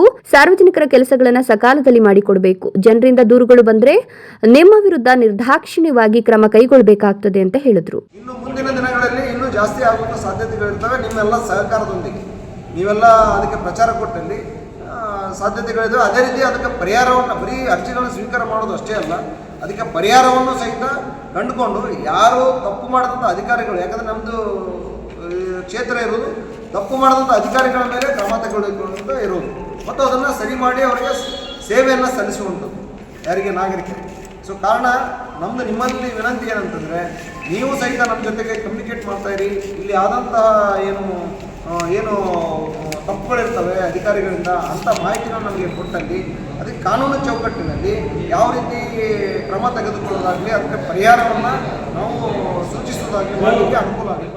ಈ ವೇಳೆ ವಿವಿಧ ಇಲಾಖೆಗಳ ಅಧಿಕಾರಿಗಳ ವಿರುದ್ಧ ಲಿಖಿತವಾಗಿ 40ಕ್ಕೂ ಹೆಚ್ಚು ದೂರುಗಳು ಸಲ್ಲಿಕೆಯಾಯಿತು. ಕುರುಬರು ಗ್ರಾಮ ಪಂಚಾಯಿತಿ ವ್ಯಾಪ್ತಿಯ ಸೀಕಲ್ ಗ್ರಾಮದ ಮುನಿರತ್ನಮ್ಮ ಅನ್ನೋರು ನಿವೇಶನದ ಖಾತೆ ಮಾಡಿಕೊಡಲು ಅರ್ಜಿ ಸಲ್ಲಿಸಿ 1 ವರ್ಷವಾದರೂ ಗ್ರಾಮ ಪಂಚಾಯಿತಿ ಅಭಿವೃದ್ಧಿ ಅಧಿಕಾರಿ ಖಾತೆ ಮಾಡಿಕೊಡಲು ವಿಳಂಬ ಮಾಡಿದ ಬಗ್ಗೆ ಲೋಕಾಯುಕ್ತರಿಗೆ ಲಿಖಿತ ದೂರು ಸಲ್ಲಿಸಿದಾಗ ಲೋಕಾಯುಕ್ತ ಎಸ್ಪಿ ಸಭೆಯಲ್ಲಿ ಭಾಗವಹಿಸಿದ್ದ ತಾಲೂಕು ಪಂಚಾಯಿತಿ ಕಾರ್ಯನಿರ್ವಹಣಾಧಿಕಾರಿ ಹಾಗೂ ಗ್ರಾಮ ಪಂಚಾಯಿತಿ ಅಧಿಕಾರಿ ವಿರುದ್ಧ ಗರಂ ಆಗಿ ಖಾತೆ ಮಾಡಿಕೊಡದ ಗ್ರಾಮ ಪಂಚಾಯಿತಿ ಅಭಿವೃದ್ಧಿ ಅಧಿಕಾರಿಯನ್ನ ಕೂಡಲೇ ಅಮಾನತು ಮಾಡುವುದಾಗಿ ಎಚ್ಚರಿಕೆಯನ್ನು ನೀಡಿ ತರಾಟೆಗೆ ತೆಗೆದುಕೊಂಡ ಘಟನೆ ಕೂಡ ನಡೆಯಿತು. ಈ ಸಂದರ್ಭದಲ್ಲಿ ಲೋಕಾಯುಕ್ತ ಡಿಒಎಸ್ಪಿ ವೀರೇಂದ್ರ ಕುಮಾರ್, ಇನ್ಸ್ಪೆಕ್ಟರ್ ಮೋಹನ್ ಎನ್ಎಚ್, ಶಿವಪ್ರಸಾದ್, ಸಿಬ್ಬಂದಿ ವರ್ಗ ಅರುಣ್ ಕುಮಾರ್, ಮಂಜುಳಾ, ರಮೇಶ್, ಗುರುಮೂರ್ತಿ, ದೇವರಾಜ್, ಮೊಳಪ್ಪ ಮಗಮೋರೆ, ತಾಲೂಕು ಪಂಚಾಯಿತಿ ಕಾರ್ಯನಿರ್ವಹಣಾಧಿಕಾರಿ ಆನಂದ್, ಪೌರಾಯುಕ್ತ ಜಿಎನ್ ಚಲಪತಿ ಮತ್ತಿತರರು ಹಾಜರಿದ್ದರು. ಬಿ ದೇವಪ್ಪ, ಈ ನ್ಯೂಸ್ ಟಿವಿ, ಚಿಂತಾಮಣಿ. ಸರ್ಕಾರವು ಭೂಮಿ ಸಮಸ್ಯೆಗಳನ್ನು ಶೀಘ್ರವಾಗಿ ಪರಿಹರಿಸಬೇಕು, ರೈತರ ಹಿತ ಕಾಯಲು ಪೂರಕವಾದ ಯೋಜನೆಗಳನ್ನು ರೂಪಿಸಿ ಜಾರಿಗೆ ತರಬೇಕು ಎಂದು ಕರ್ನಾಟಕ ಪ್ರಾಂತ ರೈತ ಸಂಘದ ರಾಜ್ಯ ಘಟಕದ ಉಪಾಧ್ಯಕ್ಷ ಪಿಆರ್ ಸೂರ್ಯನಾರಾಯಣ ಆಗ್ರಹಿಸಿದರು. ಶ್ರೀನಿವಾಸಪುರ ಪಟ್ಟಣದ ತಹಶೀಲ್ದಾರ್ ಕಚೇರಿ ಎದುರು ಕರ್ನಾಟಕ ಪ್ರಾಂತ ರೈತ ಸಂಘದ ಕಾರ್ಯಕರ್ತರು ಭೂಮಿ ಸಮಸ್ಯೆಗಳ ಪರಿಹಾರಕ್ಕೆ ಆಗ್ರಹಿಸಿ ಪ್ರತಿಭಟನೆ ನಡೆಸಿದರು. ಕರ್ನಾಟಕ ಪ್ರಾಂತ ರೈತ ಸಂಘದ ರಾಜ್ಯ ಘಟಕದ ಉಪಾಧ್ಯಕ್ಷ ಪಿಆರ್ ಸೂರ್ಯನಾರಾಯಣ ಮಾತನಾಡಿ, ಸರ್ಕಾರ ರೈತರ ಸಮಸ್ಯೆಗಳ ಬಗ್ಗೆ ನಿರ್ಲಕ್ಷ್ಯ ಧೋರಣೆ ಅನುಸರಿಸ್ತಾ ಇದೆ. ರೈತ ವಿರೋಧಿ ನೀತಿಯಿಂದಾಗಿ ರೈತ ಸಮುದಾಯ ಸಂಕಷ್ಟಕ್ಕೆ ಸಿಲುಕಿದೆ. ಹೀಗಾಗಿ ರೈತರ ಮೂಲಕವೇ ಭರ್ತಿ ಮಾಡಿದ ಹಕ್ಕೊತ್ತಾಯ ಅರ್ಜಿಗಳನ್ನು ತಹಶೀಲ್ದಾರ್ ಮೂಲಕ ಸರ್ಕಾರಕ್ಕೆ ಕಳಿಸಿಕೊಡಲಾಗ್ತಿದೆ ಎಂದರು.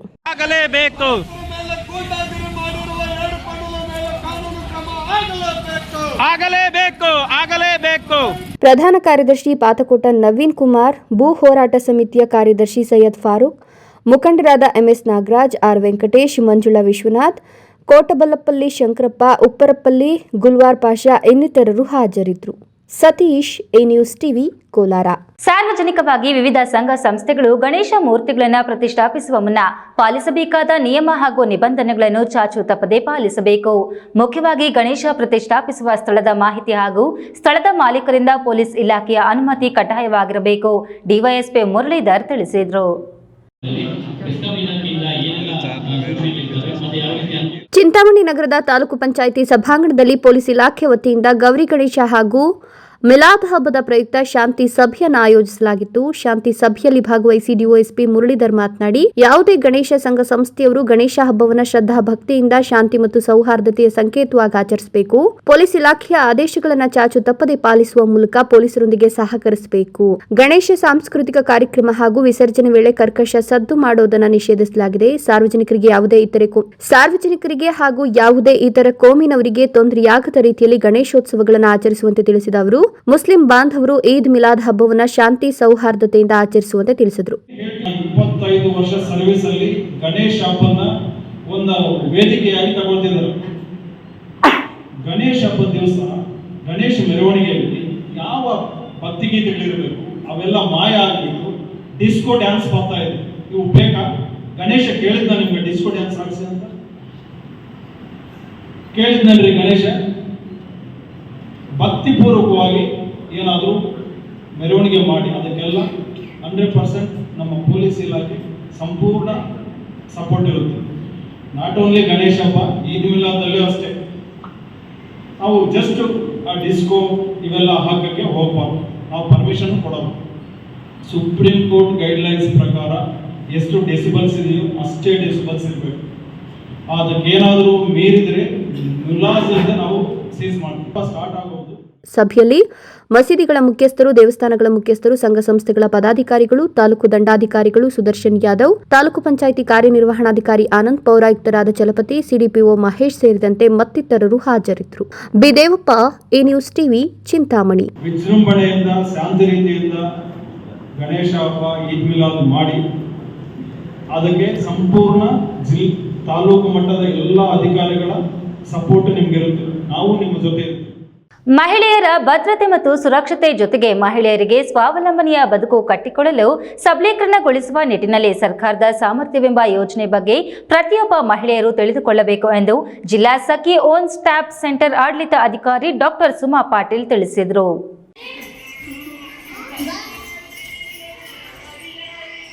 ದೇವನಹಳ್ಳಿ ತಾಲೂಕಿನ ಜುಟ್ಟನಹಳ್ಳಿ ಗ್ರಾಮದ ಸರ್ಕಾರಿ ಶಾಲೆಯಲ್ಲಿ ಶ್ರೀ ಕ್ಷೇತ್ರ ಧರ್ಮಸ್ಥಳ ಗ್ರಾಮಾಭಿವೃದ್ಧಿ ಸಂಸ್ಥೆಯ ವತಿಯಿಂದ ಹಮ್ಮಿಕೊಂಡಿದ್ದ ಮಹಿಳಾ ಜ್ಞಾನ ವಿಕಾಸ ವಾರ್ಷಿಕೋತ್ಸವ ಕಾರ್ಯಕ್ರಮವನ್ನು ಉದ್ಘಾಟಿಸಿ ಜಿಲ್ಲಾ ಸಖಿ ಒನ್ ಸ್ಟಾಪ್ ಸೆಂಟರ್ ಆಡಳಿತಾಧಿಕಾರಿ ಡಾಕ್ಟರ್ ಸುಮಾ ಪಾಟೀಲ್ ಮಾತನಾಡಿ, ಸಾಮರ್ಥ್ಯ ಯೋಜನೆಯಡಿಯ ಮಿಷನ್ ಶಕ್ತಿಯಲ್ಲಿ ಮಹಿಳಾ ಸಬಲೀಕರಣ ಇರುತ್ತದೆ. ಸಾಮರ್ಥ್ಯ ಯೋಜನೆಯಡಿ ಸಖಿ ಒನ್ ಸ್ಟಾಪ್, ಬೇಟಿ ಬಚಾವೋ ಬೇಟಿ ಪಡಾವೋ, ಮಹಿಳಾ ಸಹಾಯವಾಣಿ 181 ಕುಟುಂಬದ ನಿರ್ವಹಣೆಯಲ್ಲಿ ಸಣ್ಣಪುಟ್ಟ ಸಮಸ್ಯೆಗಳು ಬರ್ತವೆ. ಆದರೆ ಶೋಷಿತರಾಗಿ ಬದುಕು ನಡೆಸೋದಕ್ಕೆ ಈ ಸಹಾಯವಾಣಿ ಸಹಾಯವಾಗಲಿದೆ. ಮಹಿಳೆಯರಿಗಾಗಿ ಬೆಂಗಳೂರು ಗ್ರಾಮಾಂತರ ಜಿಲ್ಲೆಯಲ್ಲಿ ದೊಡ್ಡಬಳ್ಳಾಪುರದ ಜಿಲ್ಲಾಸ್ಪತ್ರೆ ಆವರಣದಲ್ಲಿರಬೇಕೆಂಬ ಉದ್ದೇಶದಿಂದ ಸಖಿ ಒನ್ ಸ್ಟಾಪ್ ಸೆಂಟರ್ ಮಾಡಲಾಗಿದೆ ಎಂದರು. ಸಂಬಾಳ ಮತ್ತೆ ಸಾಮರ್ಥ್ಯ ಅಂತ. ಸಂಬಾಳಲ್ಲಿ ಏನಾಗುತ್ತೆ, ಸೇಫ್ಟಿ ಅಂಡ್ ಸೆಕ್ಯೂರಿಟಿ, ಮಹಿಳೆಗೆ ಅವಳಿಗೆ ಏನು ಭದ್ರತೆ ಕೊಡೋದು, ಅವಳನ್ನ ಸೆಕ್ಯೂರಿಟಿ ಮಾಡೋದು, ಅಷ್ಟು ಮಾಡಿದ್ರೆ ಸಾಕ ಮಹಿಳೆ ಇಲ್ಲ ಅಲ್ವಾ? ಇಂಡಿಪೆಂಡೆಂಟ್ ಮಾಡ್ಬೇಕಲ್ವಾ, ಅವಳನ್ನ ಸ್ವಾವಲಂಬಿಯಾಗಿ ಮಾಡ್ಬೇಕು ಅಲ್ವಾ ಜೀವನ ಮಾಡಕ್ಕೆ. ಬರೇ ನೀನು ಆರಾಮಾಗಿದ್ದು ಬಿಡಮ್ಮ, ಸೇಫ್ಟಿ ಆಗಿರುವಂತ ಮನೆ ಕೂರ್ಸಕ್ಕಾಗತ್ತಾ ಎಲ್ರು? ಇಲ್ಲ ಅಲ್ಲ, ಅವಳು ಹೊರಗಡೆ ಹೋಗಿ ಕೆಲಸ ಮಾಡ್ಬೇಕು, ದುಡಿಬೇಕು, ಅವಳ ಮಕ್ಕಳನ್ನ ಸಾಕ್ಬೇಕು ಅಲ್ವಾ? ಅದಕ್ಕಾಗಿ ಸೇಫ್ಟಿ ಅಂಡ್ ಸೆಕ್ಯೂರಿಟಿ ಅಷ್ಟೇ ಬೇಡ, ಅವಳನ್ನ ಸಬಲೀಕರಣ ಮಾಡೋಣ, ಮಹಿಳಾ ಸಬಲೀಕರಣ ಮಾಡೋಣ ಅಂತ ಸಾಮರ್ಥ್ಯ ಅಂತ ಒಂದು ಸ್ಕೀಮ್ ಬಂತು. ಇದೇ ಸಂದರ್ಭದಲ್ಲಿ ವಾರ್ಷಿಕೋತ್ಸವದ ಅಂಗವಾಗಿ ಮಹಿಳಾ ಸದಸ್ಯರು ನೃತ್ಯ ಮಾಡೋದ್ರ ಮೂಲಕ ಕಾರ್ಯಕ್ರಮದಲ್ಲಿ ಗಮನ ಸೆಳೆದರು. ಈ ವೇಳೆ ಜ್ಞಾನ ವಿಕಾಸ ಸಮನ್ವಯಾಧಿಕಾರಿ ವಿಜಯಲಕ್ಷ್ಮಿ, ಸರ್ಕಾರಿ ಶಾಲೆಯ ಮುಖ್ಯ ಶಿಕ್ಷಕ ಪರಮೇಶ್ವರ್, ವಲಯ ಮೇಲ್ವಿಚಾರಕಿ ಶೈಲಜಾ, ಪ್ರತಿನಿಧಿಗಳಾದ ನಾಗಮಣಿ, ಆಶಾ, ಮಹಿಳಾ ಸದಸ್ಯರು ಹಾಜರಿದ್ದರು. Hyder Sab, A news TV, Devanahalli. ಇದೀಗ ವಿರಾಮದ ನಂತರ ಎ ನ್ಯೂಸ್ ಟಿವಿ ಮುಂದುವರಿಯುತ್ತದೆ. ನನ್ನ ಕನಸು ಡಾಕ್ಟರ್ ಆಗೋದು. ಡಾಕ್ಟರ್ ಆಗೋದು ನನ್ನ ಕನಸು. ಮಗಳು ಡಾಕ್ಟರ್ ಆಗಲಿ ಅನ್ನೋದು ನನ್ನ ಕನಸು. ಕನಸು ಎಲ್ಲರಿಗೂ ಇರುತ್ತದೆ. ಇಂಕ ಡಾಕ್ಟರ್ ಓಡ್ಪಂದು ಭಾರಿ ಆಸೆ ಉಂಡು. ಮೆಡಿಕಲ್ ಓದೋಣ ನಡ ಸ್ವಪ್ನ. ಮಕ್ಕಸು ಚಿಕ್ಕ ಸಪನ ಡಾಕ್ಟರ್ ಜಾವ್ ಕಾಮೂಣ. ಕನಸು ಎಲ್ಲೆಲ್ಲೂ ಇರುತ್ತದೆ. ಮೆಡಿಕಲ್ ಓದುವುದು ನನ್ನ ಕನಸು. ನನ್ನ ಮಗನು ಡಾಕ್ಟರ್ ಆಗ್ಬೋದೇನ್ರಿ? ನನ್ನ ಕನಸು ಡಾಕ್ಟರ್ ಆಗೋದು. ಕನಸು ಎಲ್ಲರ ಹಕ್ಕು. ಆದರೆ ಕನಸು ನನಸಾಗಲು ಬೇಕು ನಂಬಿಕೆ, ಛಲ ಮತ್ತು ಪರಿಶ್ರಮ ನೀಟ್ ಅಕಾಡೆಮಿ. ಜೈನ್ ಮಿಷನ್ ಆಸ್ಪತ್ರೆ, ಜೈನ್ ಮಿಷನ್ ಟ್ರಸ್ಟ್ನ ಲಾಭರಹಿತ ಉಪಕ್ರಮ. ಕರ್ನಾಟಕ ರಾಜ್ಯ ಬೀಜ ನಿಗಮ ಪಕ್ಕ, ಬಿಬಿ ರಸ್ತೆ, ಚಿಕ್ಕಬಳ್ಳಾಪುರ. ದಶಕಗಳಿಂದ ಆರೋಗ್ಯ ಕ್ಷೇತ್ರದಲ್ಲಿ ಲಾಭರಹಿತವಾಗಿ ಸೇವೆ ಸಲ್ಲಿಸುತ್ತಿರುವ ಜೈನ್ ಮಿಷನ್ ಆಸ್ಪತ್ರೆ ದಿನದ 24 ಗಂಟೆ ತುರ್ತು ಚಿಕಿತ್ಸೆಯಿಂದ ಹಿಡಿದು ಎಲ್ಲಾ ಕಾಯಿಲೆಗಳಿಗೂ ಇಲ್ಲಿ ಚಿಕಿತ್ಸೆ ಲಭ್ಯ. ದೂರವಾಣಿ ಸಂಖ್ಯೆ 08156295108. ತುರ್ತು ಸಹಾಯವಾಣಿ 6364464470. ಮಕ್ಕಳ ಹೈಯರ್ ಎಜುಕೇಶನ್, ಮಗಳ ಮದುವೆ, ಕನಸಿನ ಸ್ವಂತ ಮನೆ, ಇಷ್ಟಕ್ಕೆಲ್ಲ ಹಣ ಹೇಗ್ ಹೊಂದ್ಸೋದು ಅಂತ ಟೆನ್ಷನ್ ಅಲ್ಲಿದ್ದೀರಾ? ಇರೋ ಚಿನ್ನನ ಅಡ ಇಡೋಕ್ ಹೋದ್ರೆ ಬಡ್ಡಿ ಮೇಲ್ ಬಡ್ಡಿ ಕಟ್ಬೇಕು. ಬೇಡ, ಮಾರ್ಬಿಡೋಣ ಅಂದ್ರೆ ಅರ್ಧ ಬೆಲೆ ಕೇಳ್ತಾರೆ ಅನ್ನೋ ಆತಂಕದಲ್ಲಿದ್ದೀರಾ? ಟೆನ್ಷನ್ ಬಿಡಿ, ಇಂದೇ ಹಿಂದೂಸ್ತಾನ್ ಗೋಲ್ಡ್ ಕಂಪನಿಗೆ ಬನ್ನಿ. ನೀವ್ ಅಡ ಇಟ್ಟಿರೋ ಚಿನ್ನವನ್ನ ಬಿಡಿಸ್ತಾರೆ ಹಾಗೂ ನಿಮ್ಮಲ್ಲಿರೋ ಚಿನ್ನವನ್ನ ಇಂದಿನ ಆನ್ಲೈನ್ ಬೆಲೆಗೆ ಕೊಂಡುಕೊಂಡು ತಕ್ಷಣ ನಿಮ್ ಬಾಕಿ ಹಣ ಕೊಡ್ತಾರೆ. ಹಿಂದೂಸ್ತಾನ್ ಗೋಲ್ಡ್ ಕಂಪನಿ, ಇದು ನಿಮ್ಮ company. Hindustan gold company, it's your company. ವಿರಾಮದ ನಂತರ ಈ ನ್ಯೂಸ್ ಟಿವಿಗೆ ಮತ್ತೆ ಸ್ವಾಗತ. ಇದೀಗ ಸಂಕ್ಷಿಪ್ತ ಸುದ್ದಿಗಳು. ದೇವನಹಳ್ಳಿ ತಾಲೂಕಿನ ಬಚ್ಚಹಳ್ಳಿ ಶಾಲೆಯಲ್ಲಿ ಸುಮಾರು 12 ವರ್ಷದಿಂದ ಕನ್ನಡ ಭಾಷಾ ಶಿಕ್ಷಕರಾಗಿ ಸೇವೆ ಸಲ್ಲಿಸಿದ ಗಿರೀಶ್ ಅವರ ವರ್ಗಾವಣೆಯಿಂದಾಗಿ ಶಾಲಾ ಆಡಳಿತ, ವಿದ್ಯಾರ್ಥಿಗಳು ಮತ್ತು ಹಳೆ ವಿದ್ಯಾರ್ಥಿಗಳು ವರ್ಗಾವಣೆಯಾದ ಶಿಕ್ಷಕರ ಸೇವೆಯನ್ನು ಸ್ಮರಿಸಿಕೊಂಡು ಕಣ್ಣೀರು ಇಡುವುದರ ಮೂಲಕ ಬೀಳ್ಕೊಡುಗೆ ನೀಡಿದ್ರು. ಕಣ್ಣೀರು ಇಡುತ್ತಲೇ ಶಿಕ್ಷಕ ಗಿರೀಶ್ ಮಾತನಾಡಿ, ಶಿಕ್ಷಕ ವೃತ್ತಿ ದೇವರು ಕೊಟ್ಟಂತಹ ವರವಾಗಿದೆ. ಸತತ 12 ವರ್ಷದಿಂದ ಕನ್ನಡ ಉಪನ್ಯಾಸಕನಾಗಿ, ಕಳೆದ 10 ವರ್ಷದಿಂದ ಕನ್ನಡ ವಿಷಯದಲ್ಲಿ ಎಸ್ಎಸ್ಎಲ್ಸಿ ಮಕ್ಕಳು 100% ಫಲಿತಾಂಶವನ್ನ ತಂದಿದ್ದಾರೆ. ಅದರ ತೃಪ್ತಿ ನನಗಿದೆ. ವಿದ್ಯಾರ್ಥಿಗಳು ಮತ್ತು ಶಿಕ್ಷಕರೊಂದಿಗೆ ಇದ್ದಂತಹ ಒಡನಾಟ ಮರೆಯಲು ಸಾಧ್ಯವಿಲ್ಲ ಎಂದರು. ಇದೇ ಸಂದರ್ಭದಲ್ಲಿ ವಿದ್ಯಾರ್ಥಿಗಳು ಶಿಕ್ಷಕ ಗಿರೀಶ್ಗೆ ಹೂವಿನ ಸುರಿಮಳೆ ಸುರಿದು ವೇದಿಕೆಗೆ ಆಹ್ವಾನಿಸಿ ಕಣ್ಣೀರಿಟ್ಟು ಬೀಳ್ಕೊಡುಗೆ ನೀಡಿದರು. ಈ ವೇಳೆ ಶಾಲೆಯ ಮುಖ್ಯ ಶಿಕ್ಷಕ ಮುರಳಿ, ಶ್ರೀನಿವಾಸ್, ಶಿಕ್ಷಕರಾದ ಡಿಆರ್ ಗೋಪಾಲಯ್ಯ, ಮೋಹನ್ ರಾವ್, ಪುಟ್ಟರಾಜು, ಕೃಷ್ಣಮೂರ್ತಿ, ಮಧು, ಎಸ್ಡಿಎಂಸಿ ಅಧ್ಯಕ್ಷ ವೆಂಕಟೇಶ್, ಹಳೆ ವಿದ್ಯಾರ್ಥಿಗಳು ಹಾಜರಿದ್ದರು. ಎಲ್ಲೂ ಪ್ರೆಸ್ನರ್ ಅವ್ರು ವಿಡಿಯೋ ಮಾಡ್ತಾರೆ. ಮಹಾತ್ಮ ಗಾಂಧಿ ಉದ್ಯೋಗ ಖಾತ್ರಿ ಯೋಜನೆಯಡಿ ಯಾವುದೇ ಕಾಮಗಾರಿ ನಿರ್ವಹಿಸದೆ ಕೆಲಸ ಪೂರ್ಣವಾಗಿದೆ ಎಂಬ ನಾಮಫಲಕ ಅಳವಡಿಸಿ ಬರೋಬ್ಬರಿ 4 ಲಕ್ಷಕ್ಕೂ ಅಧಿಕ ಹಣವನ್ನ ಪಿಡಿಒ ಮತ್ತು ಇಂಜಿನಿಯರ್ಗಳು ಮಾಡಿರುವ ಅಚ್ಚರಿ ಘಟನೆ ತುಮಕೂರು ಜಿಲ್ಲೆ ಗುಬ್ಬಿ ತಾಲೂಕಿನಲ್ಲಿ ನಡೆದಿದೆ. ಗುಬ್ಬಿ ತಾಲೂಕಿನ ನಿಟ್ಟೂರು ಹೋಬಳಿಯ ಹಾರನಹಳ್ಳಿ ಗ್ರಾಮದ ಸರ್ಕಾರಿ ಹಿರಿಯ ಪ್ರಾಥಮಿಕ ಶಾಲೆಯ ಆವರಣದ ಆಟದ ಮೈದಾನ ಸೇರಿದಂತೆ ಶಾಲಾ ಕಾಂಪೌಂಡ್ ಮತ್ತು ಶೌಚಾಲಯ ನಿರ್ಮಾಣ ಮಾಡಲು ಯೋಜನೆ ರೂಪಿಸಿ ಯಾವುದೇ ಕಾಮಗಾರಿ ನಿರ್ವಹಿಸದೆ ಸುಮಾರು 4 ಲಕ್ಷಕ್ಕೂ ಅಧಿಕ ಹಣವನ್ನು ಪಿಡಿಒ ಕವಿತಾ ಸೇರಿದಂತೆ ಇಂಜಿನಿಯರ್ ಗೋವಿಂದರಾಜು ಅಕ್ರಮವಾಗಿ ಹಣ ದುರುಪಯೋಗ ಮಾಡಿದ್ದಾರೆ ಎಂದು ಸ್ಥಳೀಯ ಗ್ರಾಮ ಪಂಚಾಯಿತಿ ಸದಸ್ಯ ಪ್ರದೀಪ್ ಮತ್ತು ಡಿಸಿಸಿ ಬ್ಯಾಂಕ್ ನಿರ್ದೇಶಕ ಹಾರನಹಳ್ಳಿ ಪ್ರಬಣ್ಣ ನೇರ ಆರೋಪ ಮಾಡಿದ್ದಾರೆ. ಕೊನೆಯದಾಗಿ ಮತ್ತೊಮ್ಮೆ ಹೆಡ್ಲೈನ್ಸ್. ಬುಲೆರೋ ವಾಹನ ಆಟೋಗೆ ಡಿಕ್ಕಿ, 10 ಜನರಿಗೆ ಗಾಯ, ಶವ ಸಂಸ್ಕಾರ ಮುಗಿಸಿಕೊಂಡು ಬರುವ ವೇಳೆ ಅವಘಡ. ಸರ್ಕಾರದ ವಿವಿಧ ಯೋಜನೆಗಳ ಸವಲತ್ತುಗಳನ್ನು ವಿಕಲಚೇತನ ಫಲಾನುಭವಿಗಳು ಸದುಪಯೋಗ ಪಡಿಸಿಕೊಳ್ಳಬೇಕು, ಶಾಸಕ ಪ್ರದೀಪ್ ಈಶ್ವರ್. ಸೋಂಪುರ ತ್ಯಾಮಗೊಂಡ್ಲು ಕೈಗಾರಿಕಾ ಪ್ರದೇಶಕ್ಕೆ ಸಂಸದ ಡಾಕ್ಟರ್ ಮಂಜುನಾಥ್, ಡಾಕ್ಟರ್ ಸುಧಾಕರ್ ಭೇಟಿ, ಕೈಗಾರಿಕಾ ಪ್ರದೇಶದ ರೈತರಿಗೆ ಅನ್ಯಾಯವಾಗಲು ಬಿಡಲ್ಲ. ನಾಡ ಬಾಂಬ್ ತಯಾರಿಸುವ ವೇಳೆ ಸ್ಫೋಟ, ಮಗ ಸಾವು, ತಂದೆಗೆ ತೀವ್ರ ಗಾಯ, ಸ್ಫೋಟಕ್ಕೆ ಮನೆಯ ಮೇಲ್ಛಾವಣಿ ಛಿದ್ರ. ಕೇಂದ್ರ 16ನೇ ಹಣಕಾಸು ಆಯೋಗದ ತಂಡ ದೇವನಹಳ್ಳಿ ಜಾಲಿಗೆ ಪಂಚಾಯತಿಗೆ ಭೇಟಿ, ಅಭಿವೃದ್ಧಿ ಕಾಮಗಾರಿ ವ್ಯವಸ್ಥಿತ ಅನುಷ್ಠಾನಕ್ಕೆ ಅಧಿಕಾರಿಗಳು ಮೆಚ್ಚುಗೆ. ದಿನನಿತ್ಯದ ಸುದ್ದಿ ಸ್ವಾರಸ್ಯಕ್ಕಾಗಿ ತಪ್ಪದೆ ವೀಕ್ಷಿಸಿ ಈ ನ್ಯೂಸ್ ಟಿವಿ.